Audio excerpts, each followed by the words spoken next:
2 Corinthians chapter 12. I must go on boasting, although there is nothing to be gained. I will go on to visions and revelations from the Lord. I know a man in Christ who 14 years ago was caught up to the third heaven, whether it was in the body or out of the body, I do not know. God knows. And I know that this man, whether in the body or apart from the body, I do not know, but God knows, was caught up to paradise and heard inexpressible things, things that no one is permitted to tell. I will boast about a man like that, but I will not boast about myself except about my weakness. Even if I should choose to boast, I would not be a fool because I will be speaking the truth, but I refrain so no one think more of me than is warranted by what I do or say, or because of these surpassingly great revelations. Therefore, in order to keep me from being conceited, I was given a thorn in my flesh, a messenger of Satan to torment me. 3 times I pleaded with the Lord to take it away from me, but he said to me, my grace is sufficient for you, for my power is made perfect in weakness.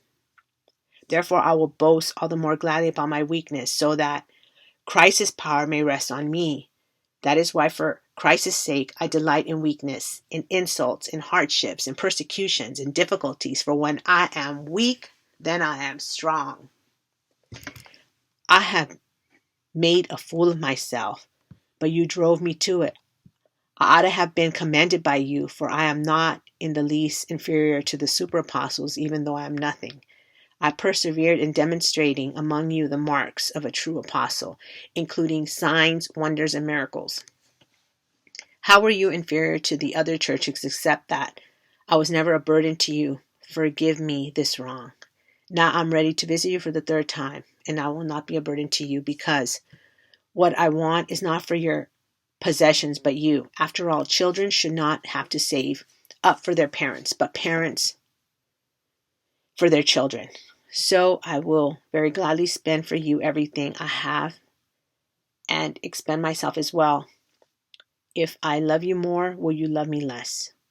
But be that as it may, I have not been a burden to you. Yet, crafty fellow that I am, I caught you by trickery. Did I exploit you through any of the men I sent to you? I urged Titus to go to you, and I sent our brother with him. Titus did not exploit you, did he?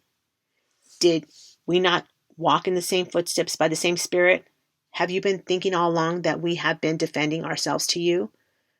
We have been speaking in the sight of God as those in Christ, and everything we do, dear friends, is for your strengthening. For I am afraid that when I come, I may not find you as I want you to be, and you may not find me as you want me to be. I fear that there may be discord, jealousy, fits of rage, selfish ambition, slander, gossip, arrogance, and disorder. I am afraid that when I come again, my God will humble me before you, and I will be grieved over many who have sinned earlier and have not repented of the impurity, sexual sin, and debauchery in which they have indulged.